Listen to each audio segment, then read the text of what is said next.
question, how can we systematically identify and mitigate biases in AI-generated content and decisions along with ensuring generative AI technologies are accessible and inclusive, catering to diverse populations and not exacerbating existing inequalities. So we as a group discussed upon this, and there are a couple of points that I've written down, and then we'll... He's good. Yeah. So first and foremost, in terms of how do we identify and mitigate biases, one of the most important things is to first understand biases within the data itself. So what goes inside the model, we need to understand biases. It is not skewed towards one side, and the biases are removed from inception stage itself and input stage.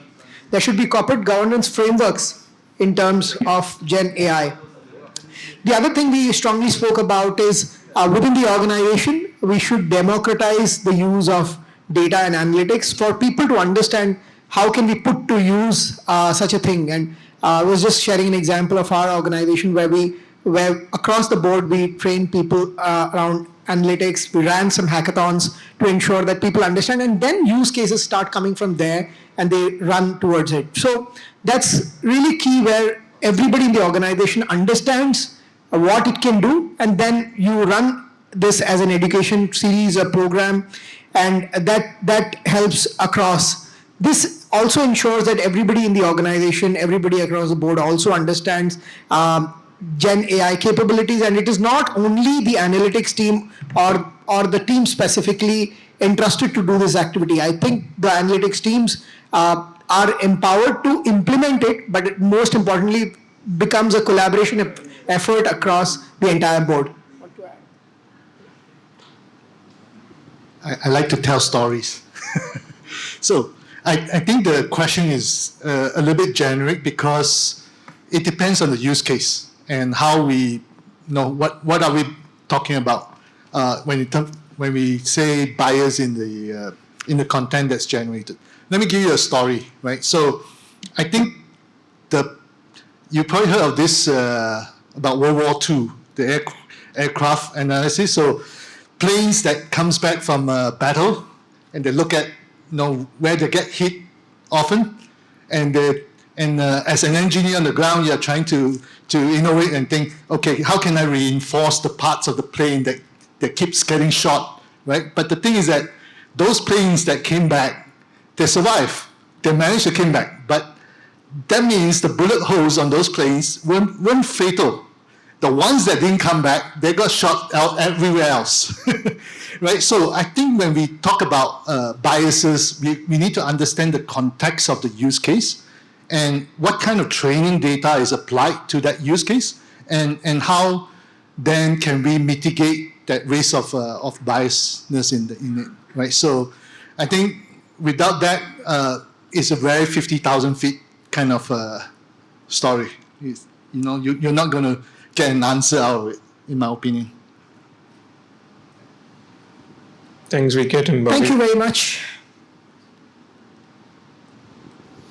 Yeah, so our question is around increasing transparency and traceability of AI development lifecycle. So I think what our team came up with was the point that, while Gen AI is the shiny new toy, actually the problem that we have to tackle around traceability and transparency goes back to data, right? And to be honest, and I'm sure many of you are practitioners here, the data infrastructure and quality problem hasn't completely been resolved. And maybe that's where I think the good thing is that with all that hype and emphasis on Gen AI, maybe now business leaders will start paying a bit more attention and investments into the fundamental quality of data that we have, how we are classifying the data, how we're managing the data, how we're documenting the data, how we cataloging the data, right? So just investing more effort into the data foundations, hopefully that will ensure that as we run the models, we're running on a sound base and foundation. So I think that's the first thing that the team came up with.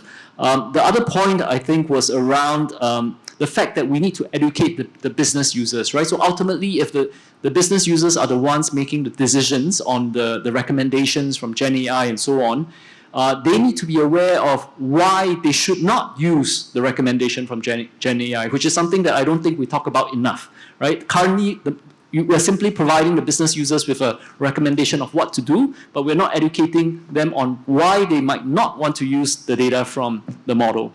And so potentially there's a possibility of identifying maybe a separate team or someone within the team that plays that kind of devil's advocate role, where they can critically look at the model that someone else has built and say, hey, look, this is the model that's built, but these are the caveats. As a business user, you need to think about some of these issues and make that decision for yourself whether to use or not use the recommendation from the model, right? So I think going back to the point around embedding the human into the process. Anything else to add? Just a follow-up question on that probably. So do you also think that having that governance framework, even for the users, not just from a data perspective, but even for the users on the do's and don'ts, and at the same time, what is to be expected and how it's to be used also add value then?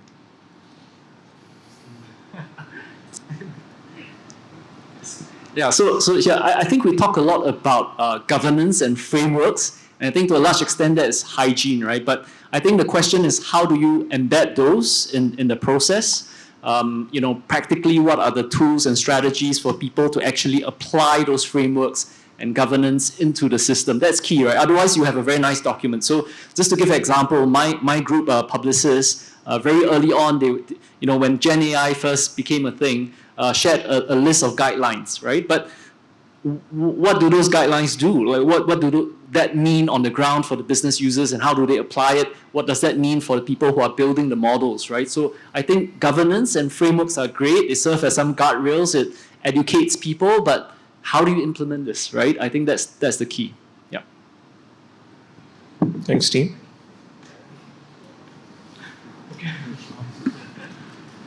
All right, so for our table, the question was what strategies can governments and regulatory bodies employ to stay abreast of rapidly evolving AI technologies, and how they can effectively create and enforce those policies, right?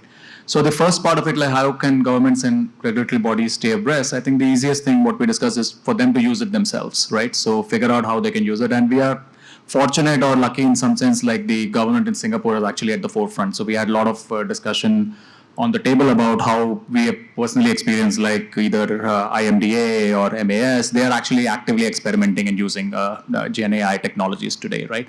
So that we believe is probably the best way. One thing which we think could be better or would help is actually focus more on not just preventing the harm, but if the governments and regulatory bodies should figure out how to spur innovation. So I think they did that in Singapore in terms of like sandbox for blockchain projects and so on. We think like something similar could actually help in terms of the regulation, right?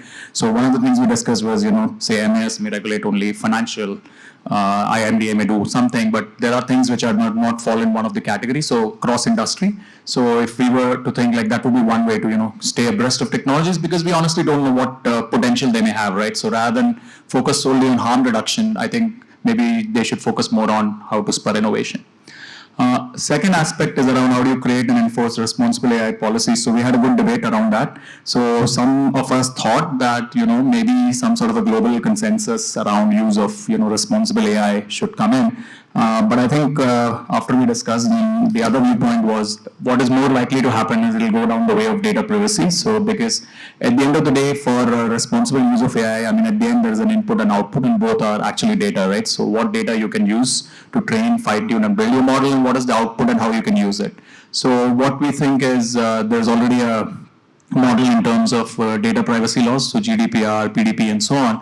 And I mean, maybe that's not the best way to do it, but I think it's effective, and that is most likely what will happen. So the governments and regulatory bodies are more likely to, either expand those laws or actually create and enact similar laws, because at the end they would want to have something specific to their country or, which ties in with what they're doing. So I think those were the points. Yeah. Thanks, team. Very interesting topic and interesting pointers also. Just wanted to understand if there was any pointers around specifically creating policies and standards by global organization versus the open source community, because in the last couple of months, there have been quite a few talks on that from the industry leaders, including Geoffrey Hinton, Jeremy Howard. So a lot of discussion. So any thoughts on that? Hey. I mean, obviously, we did discuss some of that as well. I mean, that did come up in a few of the discussions. And I mean, the idea was that obviously we see it as, on one end, we would like to have some common policies, either from let's say open source community, just to make sure that it is not biased by any particular government or any particular regulation, and we do have some agreement on that. But then again, there's also some similarity to other industries such as crypto as well, for example, where you are looking for some of those regulations around it, in terms of at least on the crypto trading side of things. But we've not got there yet. I mean, there's obviously some issues around. I mean, there are on one end, there are countries that are embracing it. There are countries that are embracing crypto as their currency, for example. And then on the other end, there are places where, for example, we discourage retail players from actually participating in them, given the risks and stuff like that. I think it's not an easy answer in terms of whether we need an open community to do that, or do we need individual governments to maybe actually formulate rules on the top of what is being prescribed by the open source community. I mean, one of the other things that we talked about is also have some minimum guidelines, at least set up by some open source community, and then on the top of it, governments can have their own regulatory bodies can have their own regulations on that to support that. Got it. Thanks. Very interesting.